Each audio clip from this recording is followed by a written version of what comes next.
All right, so get that we're diving deep into Soop Cemetery Soop Cemetery. in Belleville, Michigan. Oh, spooky Soop Cemetery. And let me tell you, this place is like the VIP lounge of Yes. spooky stories. It is. We're talking whispers of witchcraft, Mhm. mysterious figures spotted in the moonlight, the whole 9 yards. And what's really interesting is we've got a treasure trove of sources to unpack firsthand accounts that'll make your hair stand on end, local legends passed down for generations, and even some folks trying to debunk the whole thing. I love it. It's like a paranormal puzzle just waiting to be solved. Exactly, and you know how much I love a good puzzle. So let's start with the big question swirling around Soop Cemetery. Was Elizabeth Soop really a witch? That's the million-dollar question, isn't it? It is. And you'd be surprised how many of our sources point to Elizabeth practicing dark witchcraft, claiming her spirit still haunts the cemetery today. Okay, now that's just creepy. But hold on, we can't jump to conclusions just yet. What do we actually know about witchcraft back then? You're right. We have to remember that witchcraft doesn't always mean, like, casting spells and summoning demons. Right. It meant something totally different back then, sometimes just referring to practices outside the norm. Like herbal remedies. Yeah, Or maybe just being a strong, independent woman that not everyone understood. exactly. Hmm, In fact, several sources suggest that's precisely what was going on with Elizabeth. okay. For instance, one descendant claims she was actually a respected healer, using her knowledge of plants to help the sick. They suggest that over time, these stories got twisted, turning a compassionate woman into a spooky legend. It makes you wonder how many other witch stories are really just misunderstood healers or women who dared to be different. It's a fascinating thought, isn't it? It is. And speaking of different perspectives, remember that source who claimed to have a relative who confirmed Elizabeth's witchcraft? Uh-huh. Well, it turns out their confirmation was based on a handwritten note found tucked away in an old family Bible. Ooh, intrigue. What did the note say? Well, that's the catch, Shriek. The handwriting is difficult to decipher, and the language is, quite cryptic. Oh, no. Some interpret it as a confession of sorts, while others believe it's simply a record of herbal remedies, which were often viewed with suspicion back then. So we've got conflicting accounts from supposed relatives, mysterious notes, open to interpretation. This is getting good. Where do we even go from here? Well, to get a clearer picture of Elizabeth Soop, we need to dig deeper into the historical context of the time and place she lived. Mm-hmm. What were societal norms like for women? What were people's beliefs surrounding illness and healing? Okay, so buckle up, because we're about to take a trip back in time to uncover the truth about Elizabeth Soop and separate fact from fiction. Let's do it. And, when we look back at that historical context for Elizabeth's life, Yeah. we find some really interesting details about life in 19th century Michigan. Ooh, like what? Spill the tea. Well, picture this, Elizabeth, living on the outskirts of a small rural community, Okay. a time when folks relied heavily on traditional remedies, folklore. Okay.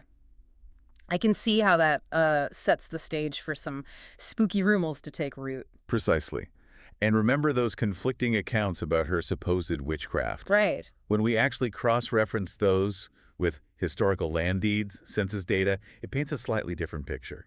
All right, I'm hooked. Tell me more. Well, according to these records, Elizabeth owned a sizable plot of land Okay. where she cultivated a variety of herbs and plants. So she really was into her herbal remedies. It seems so, yeah. And here's where it gets really interesting. Several sources mention that she often provided these remedies to her neighbors, Okay. particularly during outbreaks of illness. So maybe she was more of a community healer than a fearsome witch. It's a strong possibility. You know how stories can get amplified over generations, Oh, absolutely. especially in small towns. Add a few whispers here, a dash of superstition there, and boom, you've got yourself a full-blown legend. Exactly. Now, let's shift gears for a moment and talk about those chilling encounters people have reported at Soop Cemetery. Oh, yes, the shadowy figures, the disembodied voices, that's the good stuff. Indeed. But remember, we have to approach these accounts with a critical eye. For instance, one source describes seeing a shadowy figure near Elizabeth's supposed grave. Spooky.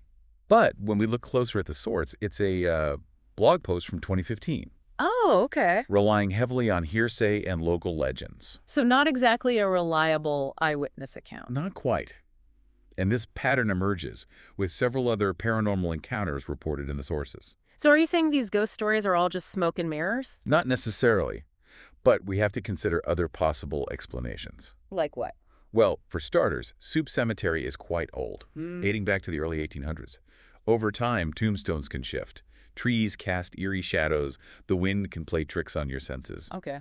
That makes sense. I've definitely mistaken a rustling bush for a spooky voice before, especially in the dark. Exactly. And let's not forget the power of suggestion. When people visit a place with a reputation for being haunted, they're already primed to see or hear things that confirm their beliefs. True, true. But what about those EVP recordings some sources mentioned? Yeah. Surely those can't be explained away so easily, right? Ah, the infamous EVPs. While intriguing, audio recordings are notoriously open to interpretation. What one person hears as a ghostly whisper, another might perceive as static or background noise. Hmm.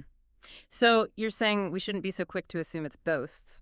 Precisely. Yeah. It's important to consider all possibilities and approach these accounts with a healthy dose of skepticism. Okay, so we've got potentially exaggerated stories, the power of suggestion, good old-fashioned human perception to consider, but there's still something about this cemetery, something that keeps drawing people back to uncover its secrets. You're absolutely right. And that's what makes Soop Cemetery such a fascinating case study. It's like a microcosm of how history, folklore, and human curiosity intertwine to create these enduring mysteries. Exactly. And while we may never know for sure whether Elizabeth Soop was a misunderstood healer or if her spirit truly wanders the cemetery grounds. The thrill of the unknown is what keeps us coming back for more, I think. Precisely. Yeah. And speaking of uncovering secrets, there's one more aspect of Soop Cemetery we haven't explored yet. The curious case of the pointing tombstone. Ooh, I've heard about that. Isn't it supposed to mark the grave of someone wicked? That's what some legends claim. Yeah. But as with most things at Soop Cemetery, the truth might be a little more complicated than it appears. All right, you've officially piqued my curiosity. Let's dive into the mystery of the pointing tombstone. Okay, the pointing tombstone hit me with the spooky details. What makes this tombstone so special? So in a lot of these Soop Cemetery sources, right, Yeah. they mention this tombstone with carved hands on it, Okay. pointing downwards. And some folks, especially those who are into the whole haunted cemetery thing, Right. claim it belongs to, like, a malevolent spirit Ooh. trapped there for some wicked deeds. Ooh. Trapped and pointing. That's giving me chills, even if it's just a story. Right. It's a compelling image. But here's where our critical thinking caps come in handy. When we dug deeper into the symbolism of pointing tombstones, Yeah. guess what we found? Don't keep me in suspense. Turns out, pointing downwards on a tombstone, especially back in the 1800s when symbolism was all the rage, Right. usually meant something completely different. Okay. It often symbolized the hand of God reaching down to lift the deceased towards heaven. Whoa, so a symbol of divine intervention, not a wicked soul trapped for eternity. That's quite a plot twist. Isn't it? It shows how easily our perceptions of things, especially those steeped in mystery and folklore, can be influenced. For sure. It makes you wonder how many other spooky details about Soop Cemetery might have perfectly normal explanations if we just look at them from a different angle. Exactly. And you know what's even more interesting? What? This whole pointing tombstone business Yeah. isn't even unique to Soop Cemetery. Really? It tops up in cemeteries all over the world, Wow. often with those same misinterpretations. So it's like a classic case of spooky telephone. Yes, With details getting twisted and exaggerated over time. precisely.